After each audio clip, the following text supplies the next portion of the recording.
नहीं किसने से पहचाना, बोलो दिया दिखाई, मैं डूब गया, मैं डूब गया,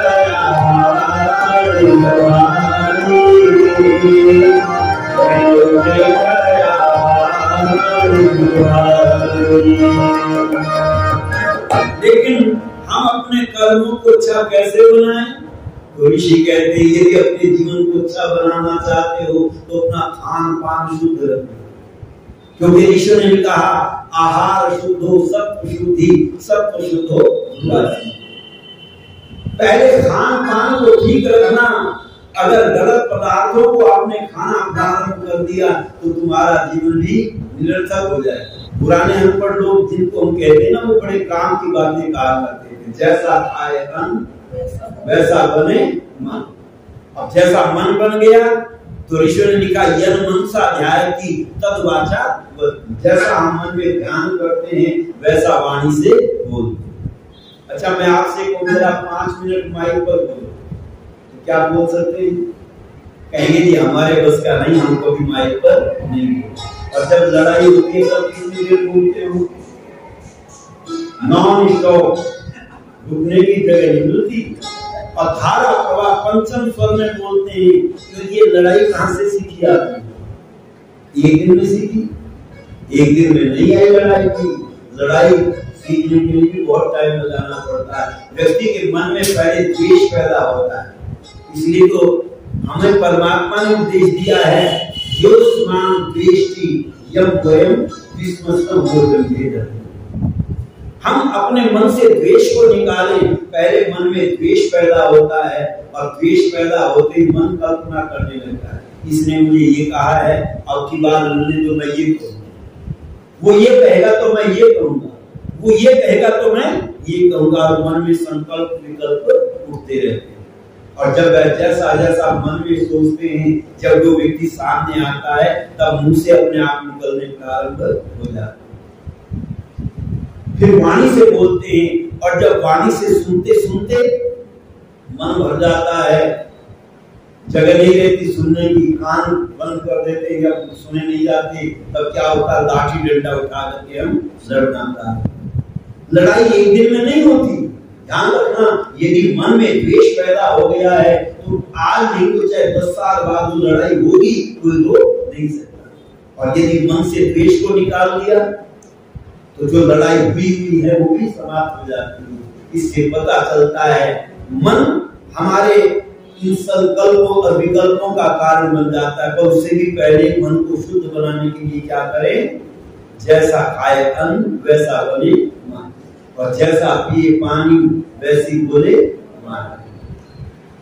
तो ऋषि भी लिखते हैं अपने जीवन को सुखी बनाना चाहते हो तो निर्णय करो क्या खाना और क्या नहीं खाना, इस पर करो विचार, इस पर करो विचार।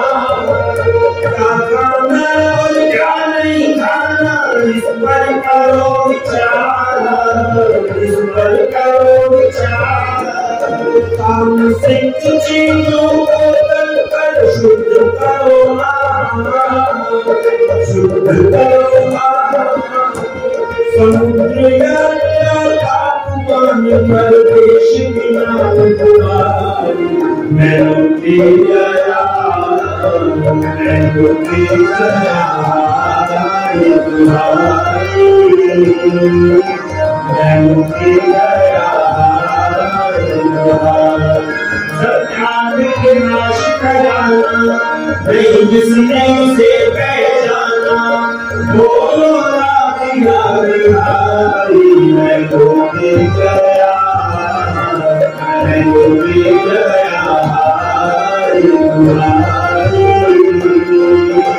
मैं डूबी गया। ये जो 10 अनुदास है, यहाँ तक ऋषि जान क्या देते? विधि। आपने 2 चीजें सुनी होंगी, विधि और निषेध। तुलसीदास जी भी लिखते हैं, जो लोग कहते हैं ना आर्य समाजी खंडन करते हैं, उन्होंने रामचरितमानस को भी नहीं पढ़ा। तुलसीदास जी लिखते हैं साधुओं के पास में जाओगे तो वहां क्या मिलेगा कि विधि निषेध में कलिमल कर्म कथा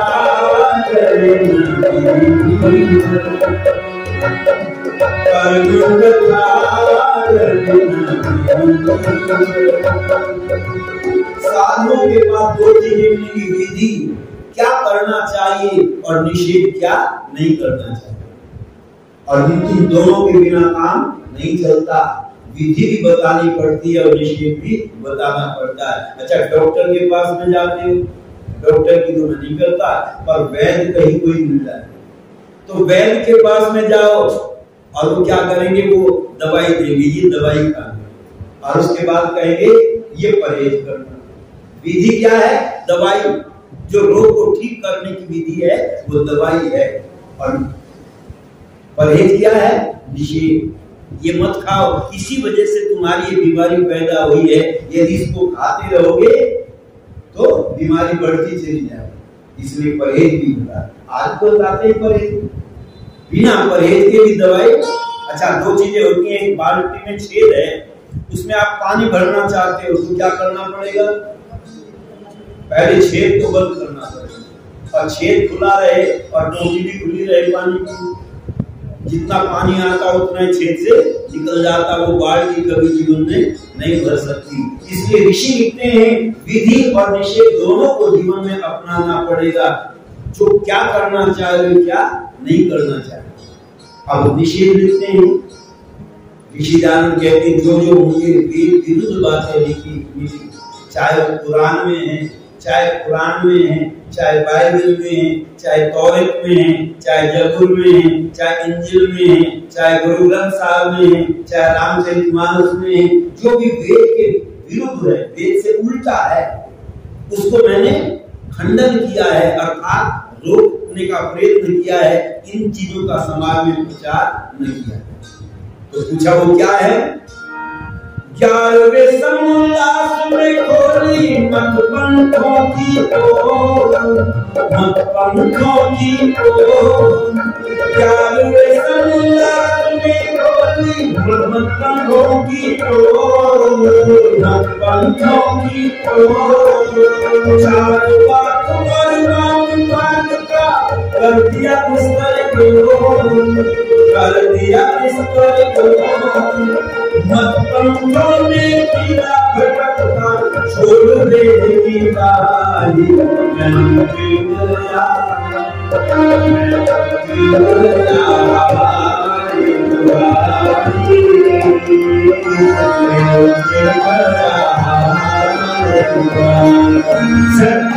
प्रकाश खजाना नहीं जिसने से पहचाना, बोलो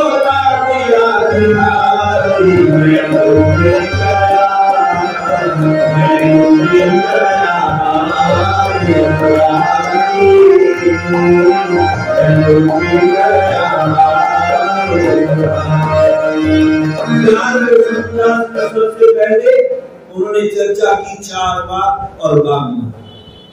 आप कहेंगे चार वाक किसको कहते हैं? वाक कहते हैं बोलने को, हम संध्या में कहते हैं ना वाक वाक। ये जो वाणी से हम बोलते हैं, जो चतुर, बोलने में चतुर है। अच्छा, टीवी पर जो ऐड देते हैं वो बोलने में चतुर है कि नहीं? अब वो ऐसा ऐड करते हैं तुम जल्दी एकदम उसी चीज को खरीद करके ला। ऐसे ही धर्म के नाम पर भी कुछ चार वाक हो जाते हैं, वो ऐसा प्रचार करते हैं, उनकी वाणी से वो बहुत अच्छा लगता है पर वो सत्य नहीं होता। ऐसे चार वाक लोगों ने भी धर्म के स्वरूप को बिगाड़ा है, और उसका दुष्ट प्रचार हुआ। धर्म के लोग नाम पर लोगों को घृणा होनी प्रारंभ हुई। और दूसरा है वाक मार्ग। वाक कहते हैं उल्टे को, मार्ग कहते हैं रास्ते। जो वेद से उल्टा मार्ग है, लोगों ने उसका प्रचार करना शुरू किया। अच्छा, आज भी लोग धर्म का प्रचार कर रहे हैं या वाक मार्ग का कर रहे हैं? आज भी धर्म का प्रचार नहीं किया जा रहा है, वाक मार्ग का ही प्रचार किया जा रहा है।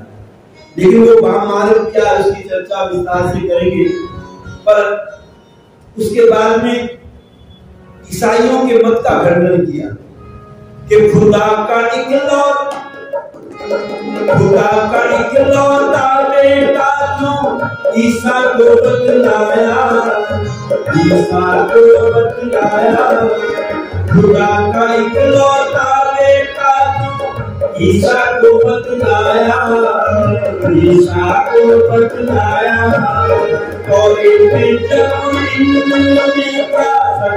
झूठ समझाया, झूठ समझाया। जिसको ज्ञान खुदा का माने बैठे सभी इंसान। मैं भूल गया, मैं भूल गया,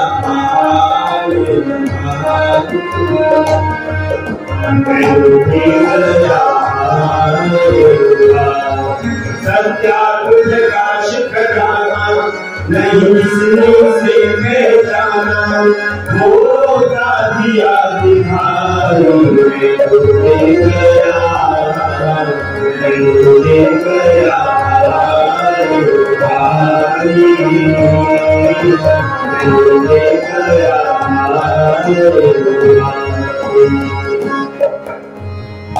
यहाँ पर बाइबल में जो असत्य था उसका ऋषिराज ने महाराज खंडन करते हैं। और उसके बाद कुरान में क्या है?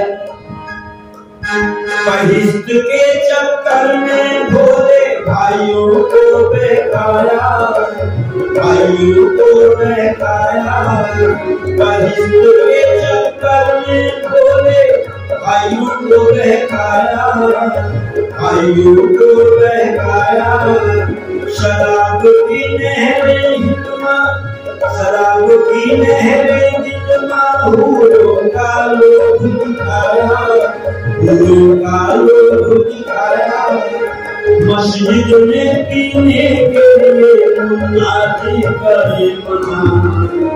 मैं रुक गया, मैं रुक गया, मैं रुक गया।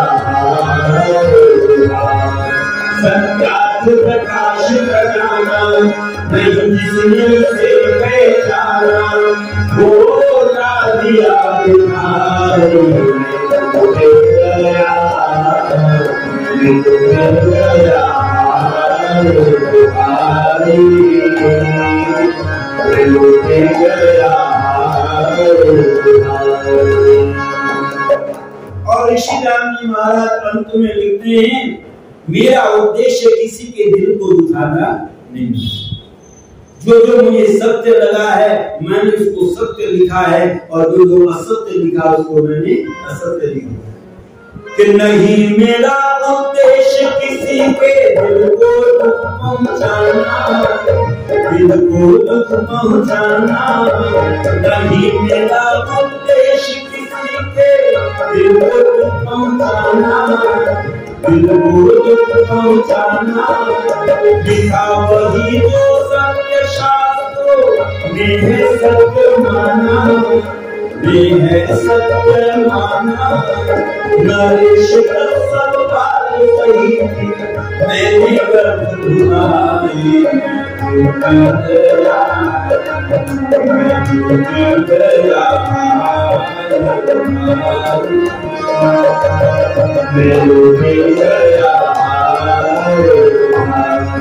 सत्यार्थ प्रकाश खजाना नहीं जिसने से पहचाना, होगा दिया दिखाई। मैं रुक गया, मैं रुक गया,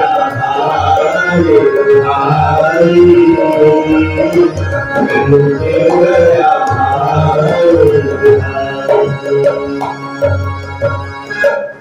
कहते मेरा उद्देश्य किसी के दिल को दुखाना नहीं, पर दिल दुखता है। अच्छा, किसी की बात का आप विरोध करो तो कहेगा मेरी बात तो सही थी फिर भी नहीं मान। गलत को भी सही अगर मान लिया है किसी ने तो उसको गलत को भी सही मानता रहता है, उसको गलत नहीं मानता। ऐसे ही हमारे सामने भी हुआ। अच्छा, बच्चों को परीक्षा में सवाल दिया है, 2 कितने होते हैं? 4 होते हैं। और बच्चा गलती से 5 लिखा है तो उससे पूछो सवाल ठीक कर आए? हाँ बिल्कुल ठीक करके आया। और जब वो नंबर आते हैं और फेल हो जाता है तब कहते मास्टर साहब ने मुझे फेल कर दिया। अच्छा, गलती मास्टर साहब की है या बच्चे की है? और वो अपनी गलती नहीं मानता, वो मास्टर साहब की गलती निकालता है, कहते मास्टर साहब ने मुझे जानबूझ करके फेल कर दिया। पर जब उन्हीं प्रश्नों को कुंजी में देखता है और उनका उत्तर देखता, मैंने पहले प्रश्न का उत्तर ये लिखा था, कुंजी में कुछ और लिखा है, मेरा पहला सवाल गलत हो गया, दूसरा सवाल भी गलत हो गया, तीसरा भी गलत हो गया, मैं पास कहां से हो जाता? मेरे तो सवाल ही गलत। ऋषि ज्ञान ने उस कुंजी को हमें दिया, उस कुंजी के द्वारा सत्य सत्य का निर्णय करने का प्रयत्न करना। कुछ लोग कहते हैं ये बताओ कुछ बातें सब में गलती है क्या? दूसरे मतों में भी कुछ बातें तो अच्छी हैं, उनकी बात मान लें। तो ऋषि ज्ञान कहते हैं जो अच्छी है वो वेद की है और जो गलत है वो उनकी कपोल कल्पना है। इसलिए जहां शुद्ध चीजें मिले उसी को ग्रहण करना चाहिए, अशुद्ध चीजें ग्रहण करोगे तो उसमें तुम्हें भ्रांति हो जाएगी। और ऋषि लिखते हैं मनुष्य का आत्मा सत्य और असत्य को जानने वाला होता है। आत्मा तो जानता है ये सत्य है ये झूठ है, पर गलत क्यों मान लेते हैं? कहते अविद्या आदि दोषों से सत्य को छोड़ करके असत्य में झुक जाता है। वह हट, दुराग्रह और स्वार्थ अविद्या के कारण असत्य को ग्रहण करने का और सत्य को छोड़ देता है। इसलिए ऋषि जानी महाराज आर्य समाज का नियम लिखते हैं, अविद्या का नाश और विद्या की वृद्धि करनी चाहिए, जिससे हम यथार्थ सत्य सत्य को जान सकें और अपने जीवन का कल्याण कर सकें। इसलिए विद्वान कहते हैं, ऋषि लिखते हैं, यद्यपि आजकल बहुत से विद्वान प्रत्येक मतों में हैं, वो ये नहीं मानते मैं ही विद्वान हूं, वो कहते हर एक मत में बड़े बड़े विद्वान। वे पक्षपात को छोड़ करके सर्वतंत्र सिद्धांत अर्थात जो बातें वेद के अनुकूल है, सबके अनुकूल है, यदि उनका ग्रहण करें और दूसरे से विरुद्ध बातें हैं उनका त्याग करके प्रीति से बर्ताव करें तो ये जगत का पूर्ण हित हो सकता है, संसार का भला हो सकता है। इसलिए ऋषि लिखते हैं संसार का उपकार करना इस समाज का मुख्य उद्देश्य है। हम ऐसे चीजों का प्रचार करें जिसमें सबका भला हो। और ऋषि लिखते हैं यदि सत्य का आप प्रचार करेंगे तो सत्य जयते जयति नामृतम सत्येन पंथा विदतो देवयान। सत्य की विजय होती है, सत्य से ही विद्वानों का मार्ग प्रशस्त होता है। और इसी प्रकार से सत्या नाम भी उन्होंने क्या रखा? उन्होंने नाम भी लिखा सत्यार्थ प्रकाश, अर्थात सत्य का प्रकाश करने के लिए हम अपने जीवन में व्रत लें, संकल्प लें। मैंने भूमिका के रूप में ऋषि ज्ञानी महाराज सत्यार्थ प्रकाश के समुल्लासों में चर्चा करते हैं, एक गीत के माध्यम से मैंने केवल चर्चा की, क्योंकि आपने देखा होगा संसार में 2 तरह के समाचार होते हैं। टीवी पर आप देखना ध्यान से, 2 तरह के समाचार आते हैं। पहले आता है अब आप मुख्य समाचार सुनो, तो एक लाइन में एक समाचार आता है और वो आपकी समझ में नहीं आता। फिर आता अब आप विस्तार से सुनो, तो उनको विस्तार से सुनाया जाता है।